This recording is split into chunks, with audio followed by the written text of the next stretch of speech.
Hello everyone, welcome back to the channel. Hope everyone's doing fine, doing well during these strange times we're having.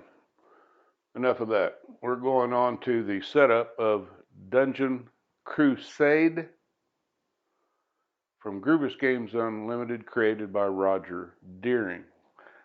This is huge. Set aside a good hour, if not a little bit more, just to set up your first dungeon adventure. So now I came from we did the Avalon Adventure board game, so I'm coming from that. So it's a little bit different depending on how you've done it. If you did not do the Avalon Adventure board game, it'll be somewhat different. Basically, just in your starting gold and stuff. So first thing we're going to do, again, if you have not if you did not do the Avalon Adventure board game, you're going to select heroes. Now, kind of go both ways. Obviously, if you've done the Avalon Adventure board game part of it first, then you have your heroes already selected. If not, then you're going to want to choose the heroes you want to start with. Now, if you have the extra adventures from the extra hero pack, you'll have a 12 to choose from. If not, you'll have the 6 to choose from. And you can play anywhere from 1, if you're extremely courageous, all the way up to 6 adventures. And I guess you got all 12 of them, you could do all 12 of them. Roger says. Not sure I would want to try that, but you certainly could.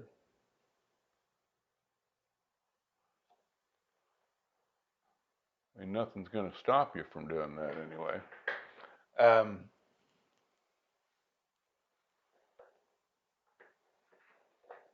So, assuming you have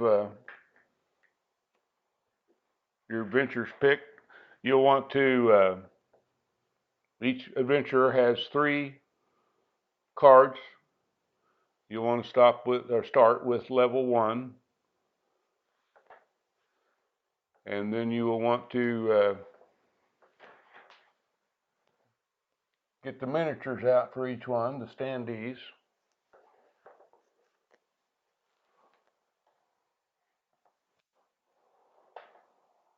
That look a little bit like this guy.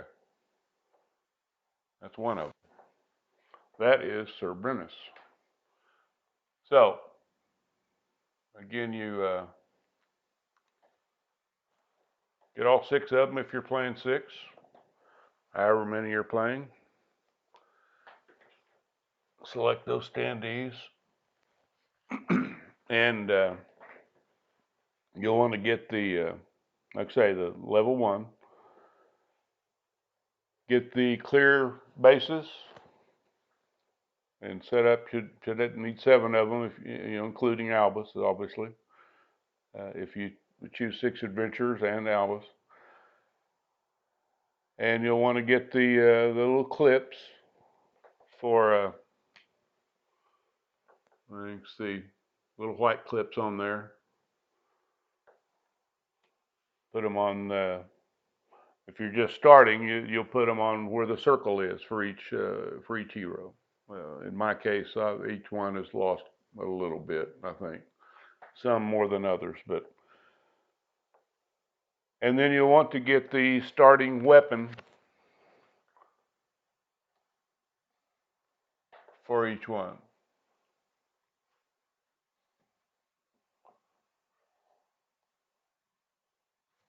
For each hero. And in the case of Melhiliac, he has the primordial axe. Each one has listed on their card the starting weapon. Uh, Faith has a crude mace. Sir Brennis has a worn longsword. Palum has the dull stiletto. Zeke has the oak staff, and Inwin has a hunting bow. So that's your starting weapon for each one of them. And if you've done the Avalon adventure game, then you may have found something. The only thing I was able to find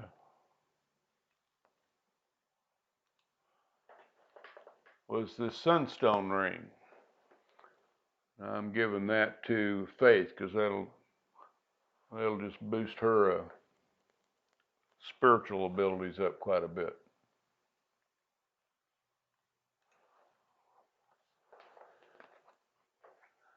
Next, prepare your special ability deck.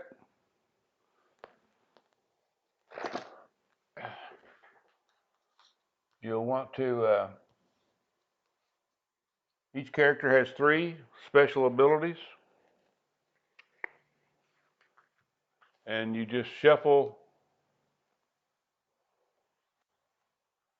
those decks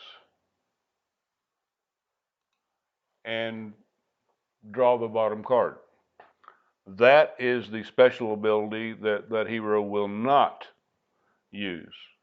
So you'll then take the 2 other matching cards, or level 1, 2, and 3 of Flaming Orb, say in this case. Actually, I've already done all this, so this is actually one that the wizard Zeke gets to keep. So anyway, you go through each character that way. Again, shuffling, there's going to be 9 cards for each character. You shuffle them, draw the bottom one, take out the 2 that match that, and that's the one you're not going to be used, so you put it back in the box. And then you take the other 6 and you will put them over here.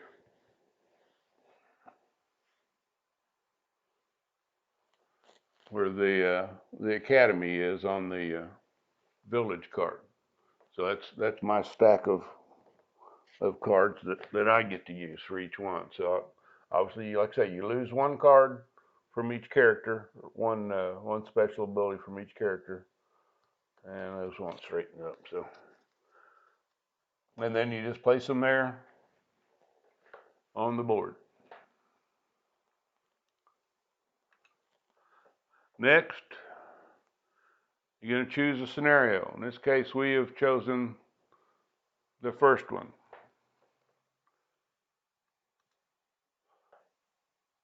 The first scenario is Into the Depths. So that's the one we're going to be playing.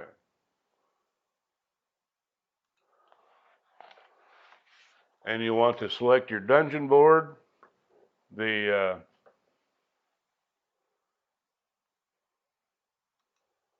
In this case, it's going to be the Ancient Runes, as you can see there.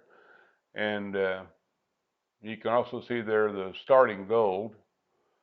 If you did not do the Avalon Adventure game, you can choose one of those 3 methods. You can roll, do it randomly. It's recommended you just take option 1 and roll 1d3, and then take that times 100 for each player, for each character, and they get that much gold. Then you want to choose your difficulty level, and there are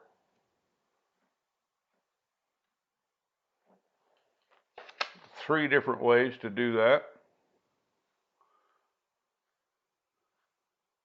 You can just choose one from novice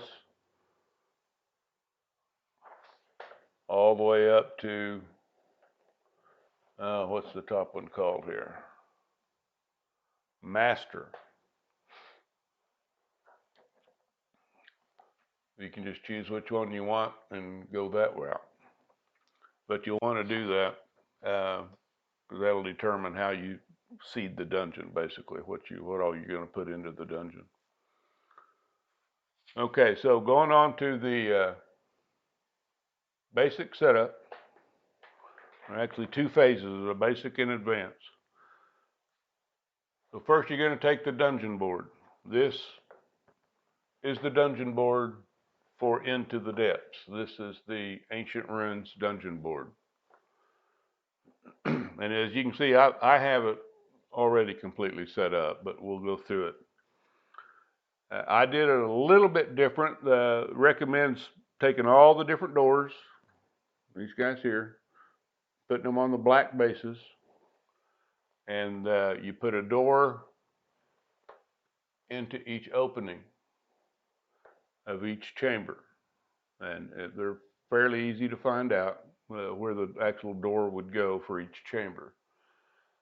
I did mine a little different based on the quests, so I could remember where everything is. So like on the green, you'll have get a little ahead, but you'll have a main quest and a side quest, and then you'll also have a maybe another one. But so for the green ones, I put green doors. For there weren't really enough of the gold ones. I only had 4, so I put some gold ones, and then I just put a different color like purple to remind me that that's part of that set. And over here's a gold and another purple, and then red doors. This scenario actually says to put these 3 doors in red, but I made them green because that's the first part of that particular. That's the green portion of that quest. So my doors are kind of have different colors than than what is recommended in the setup. But if you're going by the book, every door basically has a black base. Next, you'll want to place the village board next to this is the village board here. You place it next to the dungeon board. Depends on how your table's set up. Mine's set up a little different than what it recommends in the book, but just because how I have to have things set up. Then you want to place the dungeon UI board. That's this guy here. Let's see if we can get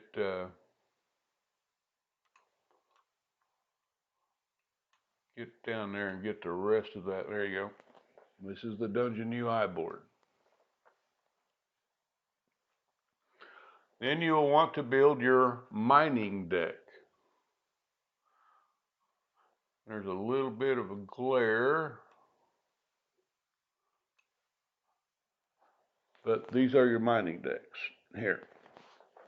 And what you'll do is you go through the deck, and in the deck there will be this mining site is exhausted. There's 8 of those. You want to go through the deck and take all 8 of those out. And then you divide the deck, shuffle it all up, divide the deck into 32 cards, of 4 decks of 32 cards each. And then you take 2 of the exhausted cards, place them into each of those 4 stacks, and then shuffle them all up, and then you place them in A, B, C, and D stacks. And that one, for some reason, doesn't want to lay down. So that's the mining portion of it. You take an Elder Globe red token. That's these guys by each of the 3 levels of on the quest table. You shuffle the blessing deck, put it on the village board. This is the blessing deck here. And shuffle the celebration day gift deck, place it on the village board. You draw each one. You'll draw 1 each time you have a celebration day, which is basically 2 of those. Shuffle the secret room deck, place it next to the village board. Your This is your secret room card. That's what those look like. You just shuffle those up. Mine are down here, off the camera a little bit. But let's see. Got wires and stuff in the way, but maybe it'll show up a little bit.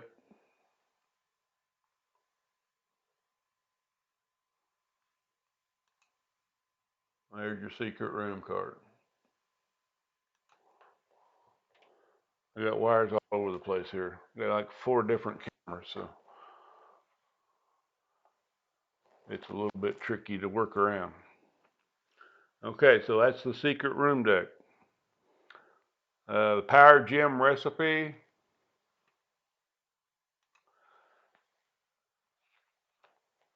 That's this stack of cards here. You don't really have to shuffle them. You just put them off. I did go through and at least kind of sort them. There's like 3 of each kind, so I just kind of sorted them by that so I can grab one. Because you basically, it's not something you randomly get. You'll choose the gem that you wish to place in your weapon or in your shield or whatever else, some other item that you have that can handle another stone. The hero ability decks, we did that here on the academy spot. Place your hero miniatures on the siege tile. Now the adventure game says you place them on the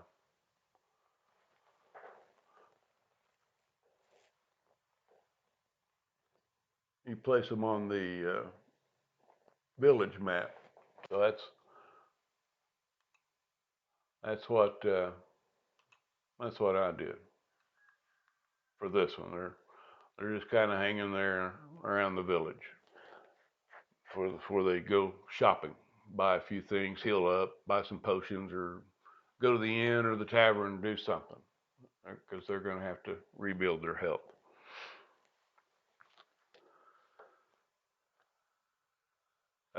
Place your hero cards towards the bottom of the dungeon board.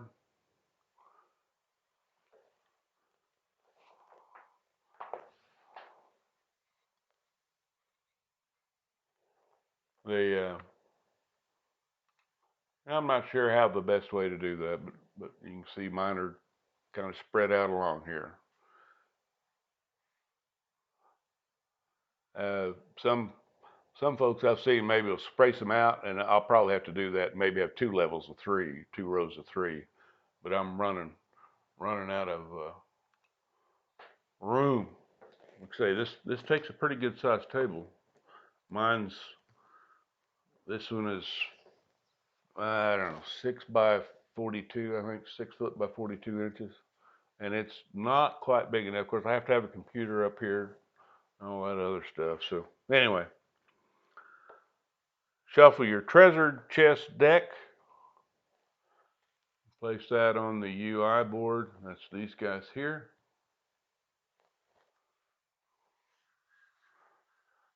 And then you want to set up your monster area.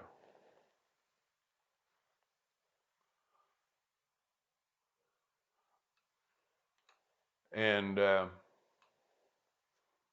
process of going through that is you'll go through all your cards, separate the minions first, level 1, level 2, level 3 minions, shuffle them up, and then just put them in a row, level 1, level 2, level 3. You do the same thing with the champion monster cards. They go level 1 through 4, shuffle each one up, and then put them above, below, however you want to do it. But these are the champion monster cards. And then you'll want to do the same thing for your guardian cards, level 1 through 4. So that's kind of what it looks like. Then you'll want to do your encounter deck.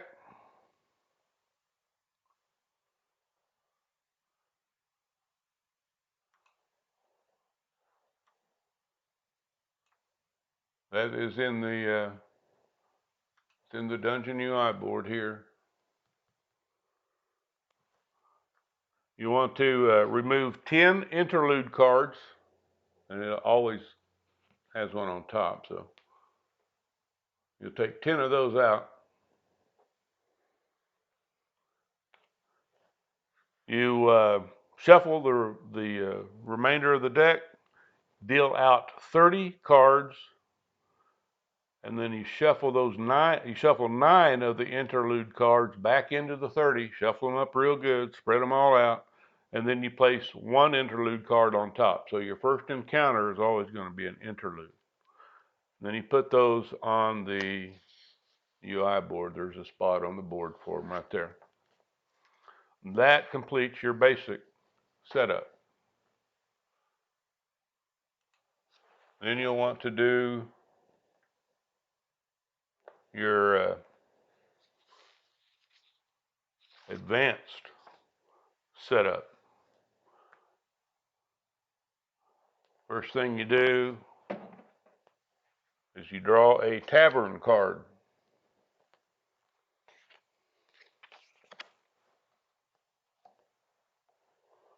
Be a tavern task. Draw one of those, and then you're done. You're done. And put the rest of them back in the box. You won't need them for this dungeon. And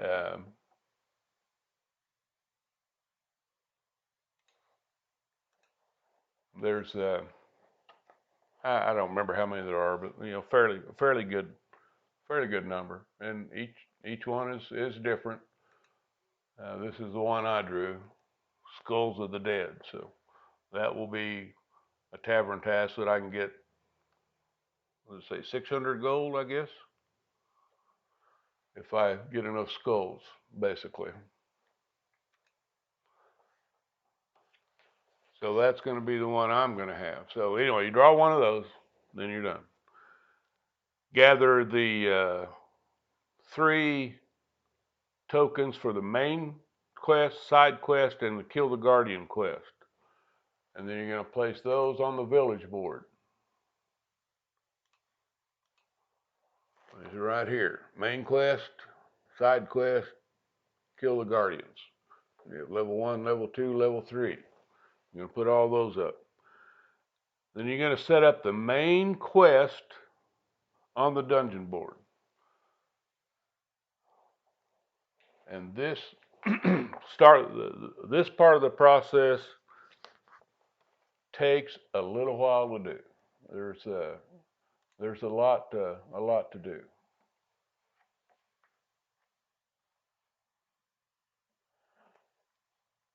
Trying to get this thing where I can see it. The 3 main quests in this scenario are the Baron's Wine, Mother's Request, and Tools of the Trade. Then the side quests are Chambers of the Corrupt, The Evil Beneath, and let's see, Crusaders of the Light. So you're going to set those. You'll go through your deck. You have a deck of cards, and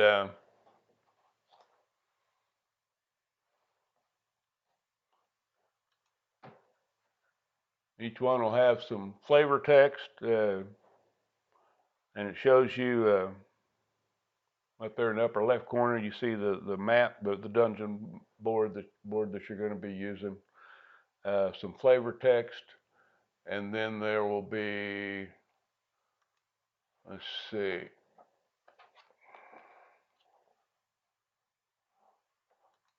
then there's going to be your objective and your setup.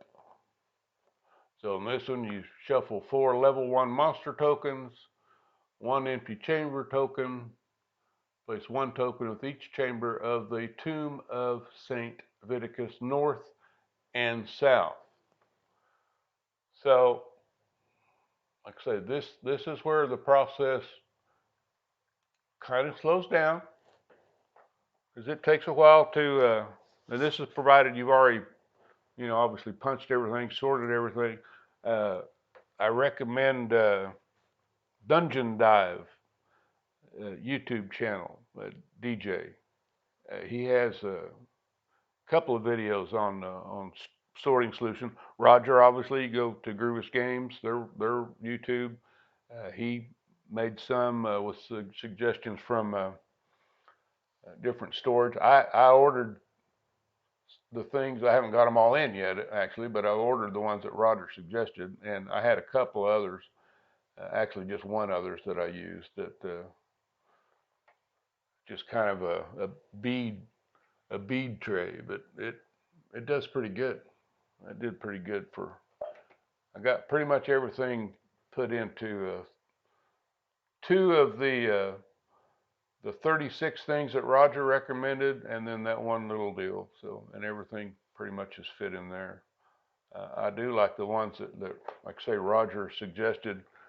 Uh, this guy here, because you can see there's slots all the way across there, so then you have to cut them, but you can make little bitty ones or you can make these bigger ones. So that's what we did. Okay, so let's see, where were we? So you're gonna go through and set up the main quest. Like I say, the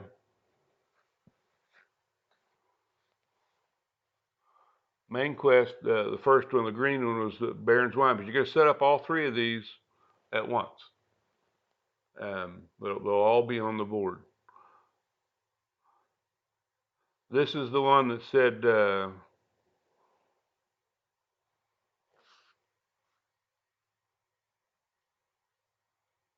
let's see, did I do that right?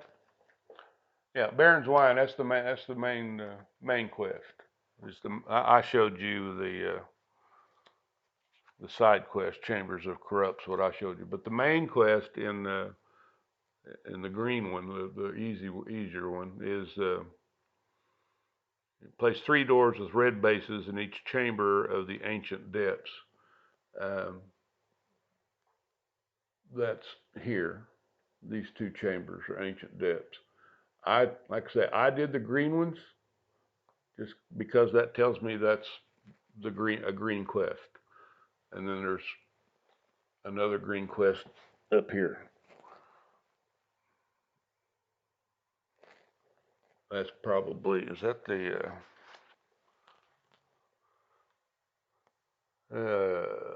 St. Vitus? No. Yeah, St. Vitus. That's a green one. And then I used a blue one here to let me know the other one.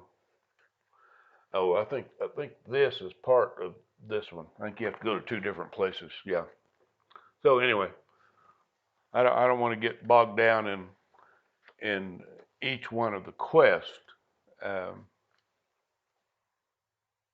but basically you'll go through, like I say, you go through each one, set them all up on the board, and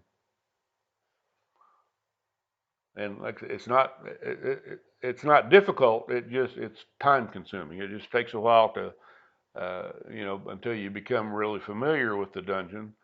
It's locating each one of the chambers and then putting in a quest item. Like these are quest items here. Uh, the other things will be part of the seeding process, but each one each quest is different. Some of them will have a quest. Some of them is just defeating monsters. They're all, like I say, they're all just a little bit different. Like I say, the mother's request is this is the yellow one: 6 level 2 monsters, 2 level 3 monsters, 2 empty chamber tokens. So, and in like 4 or 5 different places. So, and then you got a couple of broken chalice piece tokens and then 4 blank quest tokens. So those are just things you have to go gather up and then come back to a different spot in the dungeon and gather the chalice and heal it and get some from the good well and all that stuff. So there's every quest is different, and there's quite a few of them. Of course, there's several different scenarios. The cool thing I've already seen about this is, I mean, there's a way even with, and you could create your own cards if you, I guess you wanted to, but certainly you can create your own scenario. That it's using guidelines that are available to you. So there's a lot of stuff in there. Okay, so set up the main quest and set up the side quest. This has all been done here on this particular dungeon so far. Now, I still haven't read all the rules yet, and I'm about halfway through, but I've read what we do to go through for the setup at least, and maybe half of the other rules. There's lots of words, as Roger said, lots of words. So you do the main quest, the side quest, the kill the guardian quest.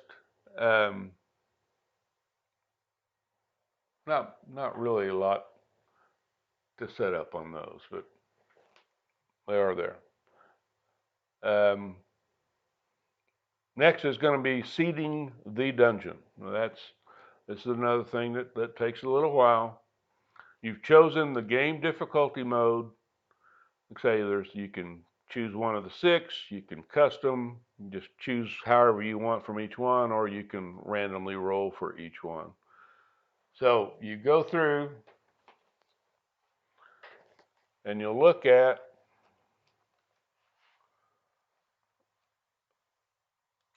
the seating, and you see 2 level 1s, 6 level 2s, 3 empty chambers, 1 level 3, 1 level 4, 2 mystery chambers, and 2 secret rooms. So that's all right here, just in the seating. So then you go through your counters, select those, put them in a bag or a cup, whatever you want to, and then you place them, draw them. You draw them one at a time, and you start in the lower left quadrant and zone, quadrant, whatever you call it. Basically, it's a 6 by 6 area. So this is the first one you start with. And you go in, you pull one out of the cup, and if it already has something in it, you go to the next one. So basically, you're putting from the seeding process, it has to be empty. This one, in this case, this was one of the, you can see the green door, so that means it's one of these quests. It's one of the side quests, the Chambers of the Corrupt. So this one would have already had one in it. That one would have already had one in it. So you go to the next one. I don't think, well, it did too. That one did too. Yeah, because there's a green one there. So all these already had something in it. So you just skip over those. You go to the next empty one. Well, you can see the first one it came up with was a crate. Let me see if I can zoom into that area a bit, maybe.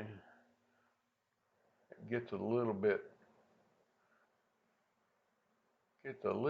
fuzzy. But there's a crate. And then if you draw a crate, and say you only place these things that you're drawing from seeding the dungeon, you only place one item, excuse me, per chamber, unless it's a crate. If it's a crate, the crate's the first thing you pull out, then you pull out another one. It has to be something besides a crate. You cannot have 2 crates in one chamber. It has to be, if there's a crate there, there's going to be something else with it. In that case, it's probably a monster of some type. some level anyway. So you're going to go through this whole thing, and so you go top to bottom, and starting here, down here at the bottom. Let's see. Go. Does that do it? No, it still doesn't do it. Trying to get the right spot. So this is the bottom left. That's where you're going to start. And you're going to move up to this quadrant. And then you're going to go to this quadrant. And then you move here and come down. So you're just doing this, making loops down each one. And you will end up eventually all the way over here on the bottom right. So each chamber you come to, you got your bag or your cup or whatever, you're pulling out those items that were mentioned in the seating section of your scenario. You're grabbing one item at a time, placing it in an empty dungeon. Unless it's a crate, then you're going to draw another one. If it's another crate, you just set it aside until you draw something other, than you throw the crate back in. So you can't, like I say, you cannot have two crates, but you have a crate and something. You must have a crate and something else in each one of the chambers. So you may or may not run out. I can't recall. I don't think I did. I think pretty much was able to use everything.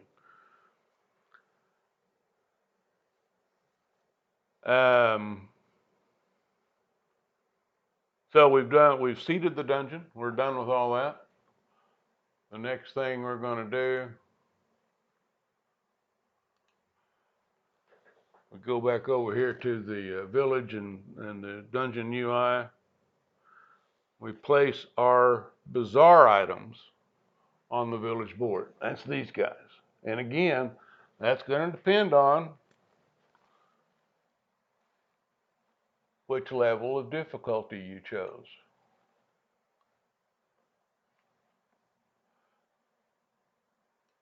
You can see in the bazaar inventory here, it tells you exactly what you're going to have. If you chose the novice, you're going to have 8 of all the juices and 10 torches. If you go all the way to the master, you're going to have 3 of all the juices and 5 torches. Well, 3 of the 3 juices that are available. There's another juice. Which one is it? Elderberry or something that's not in there? I can't remember. There's another one that's not in the bazaar. I think you get it through other things. Anyway, those are going to go.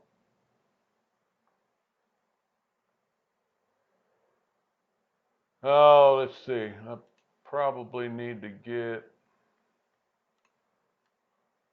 a different angle. Well, there you go. They go here. That's your bazaar.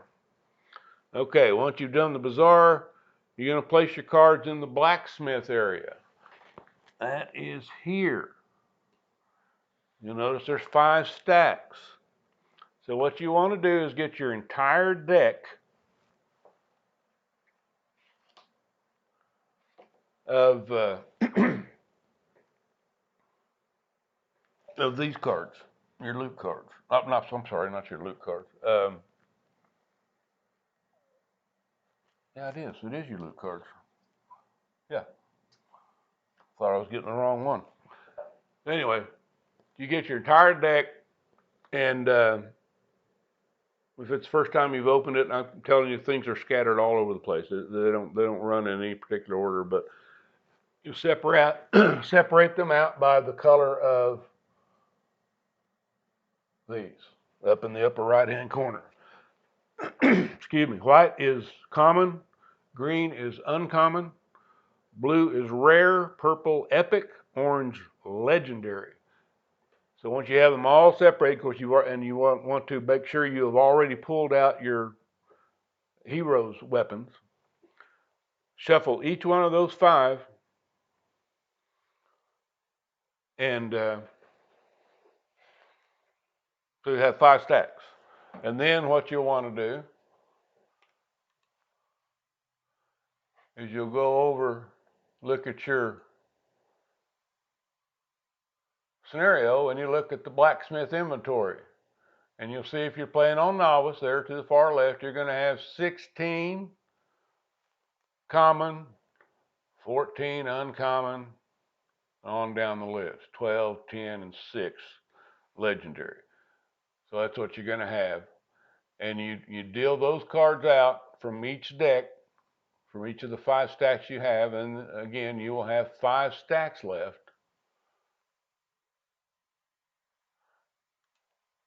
And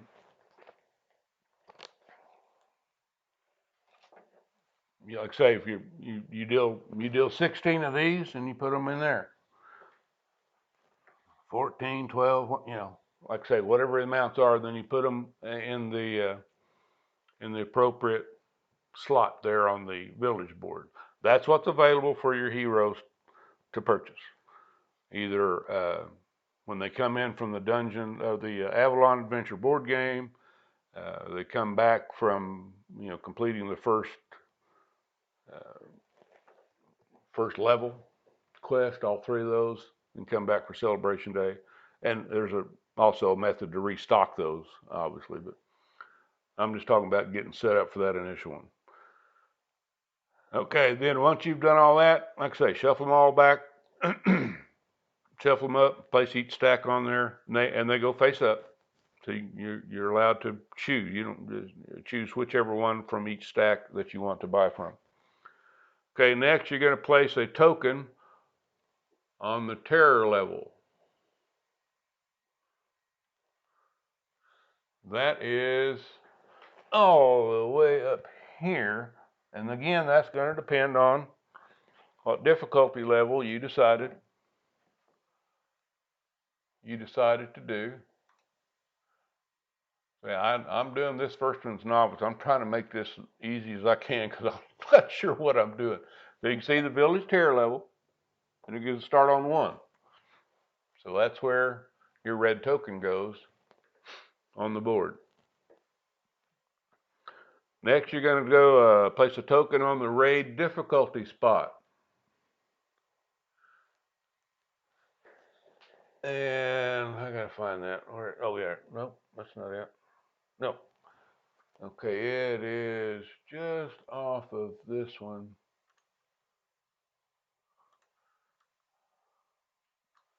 There we go.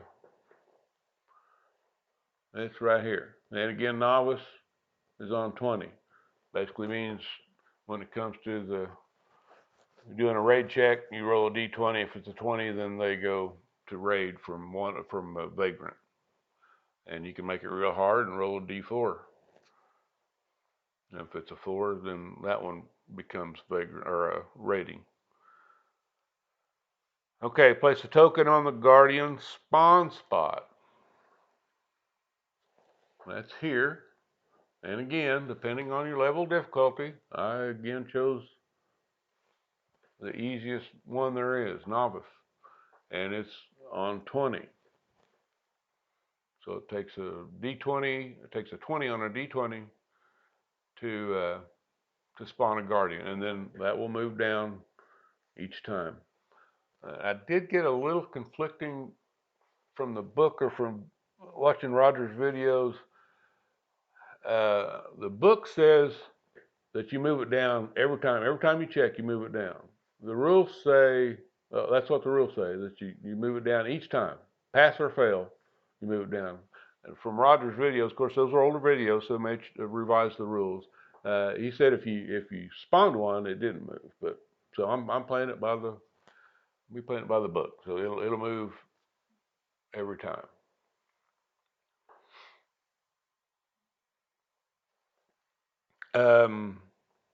What's next?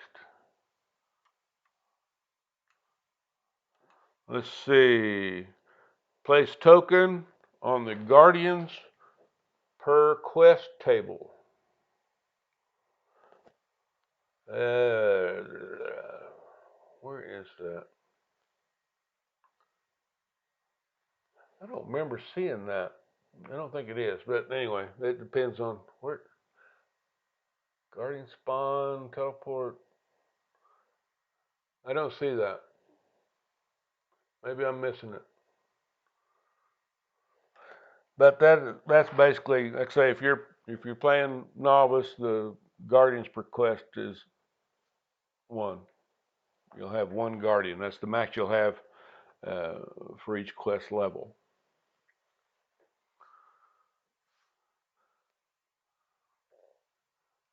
Place a token on the minion population table.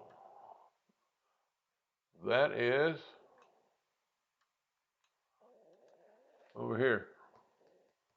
And as novice, you start 3. So 3 is the maximum number of minions you would have in the dungeon at one time. And then, like I say, the last thing is determine the gold amount per player. That's if you did not do the Avalon Adventure board game. And if you did not do that, then you will want to determine which way you want to go with it.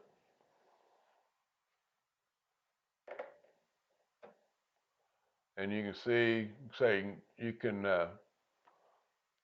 roll a d3 and start with that times 100, or each one gets 100, or heroes start with no gold. So those are your options.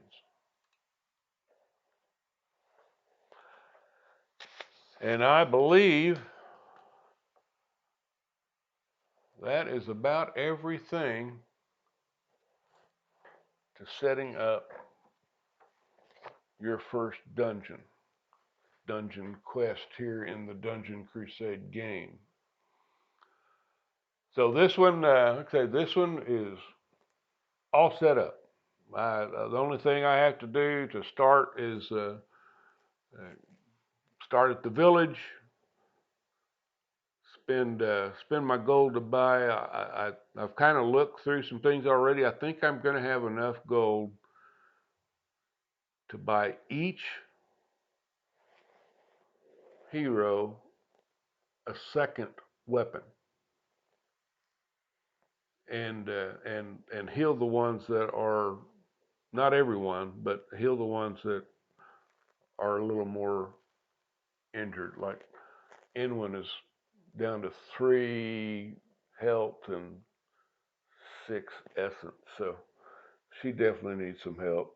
Sir Brennus is down to 5 and 6, so some of them I'll heal their health up, some of them I'll heal their essence, some of them I may do both. It just depends. I haven't laid, of course I haven't finished all the rules, so I haven't laid out a strategy even for what I want to start doing. But I did look, and I think I've got enough gold to heal some attributes of certain characters and enough left over to buy a secondary weapon for each one. Because watching Roger's older videos, that seems to be pretty handy when you can attack in 2 of the 3, and especially if you rally and have 2 or 3 heroes all in one battle, you probably will be able to attack in all 3 of them with some positive modifiers for your hero. So that is my game plan going in. So I managed to get a pretty good chunk of gold coming out of the adventure board game. I only got one loot card, but we did manage to pull off some decent gold. I think almost 3,000. I've got 1,000, 2 500s, and 2, 4, 7, 8, yeah, a little over 3,000 actually. So I might have enough to buy what I need, and then maybe get in the dungeon, break open a few crates, or find some chests and send Alvis running for some potions or torches or whatever else I think I might need. But anyway, folks, that is pretty much all for this setup of Dungeon Crusade. I hope this helps you. It's like I say, set aside an hour or so because and that's if you've already got everything punched and sorted. If you're starting from scratch, better set aside 2 or 3 hours because it'll take you a while to go through all the cards and get them sorted into different places and all of the counters and get them sorted and stored and where you can grab things out. And then, like I say, the, the rules, the basic setup is in the main handbook, and then your advanced setup is in your scenario handbook. So it's all there and not too difficult to follow through. And you don't have to jump around a lot. They're pretty much in order. So it's not a difficult process. It's just a time-consuming process. It takes a little bit of time. Anyway, please give me any feedback. I will try to remember to include DJ's link somewhere in the description so you can look at his storage solutions. He's got a pretty good deal. Of course, if I can find Rogers, I'll try to put that in there also, so you'll have some ways to look at them. There's different ways to store things. DJ uses like a tub with a pull out tray, and all of his cards are in there. Pretty impressive little system. He's one of those that's kind of like a lot of gamers have a limited amount of space, both table space and storage space. So he got a pretty nice system that he was able to get everything in one of those little caddies, those little plastic caddies. I don't know where he got them. I don't remember if he said that or not, but they were pretty handy. Anyway, folks, I appreciate you stopping by. That will be it for your setup of the first scenario of Dungeon Crusade. I'll see you back here on the channel later on. Thanks again for joining me.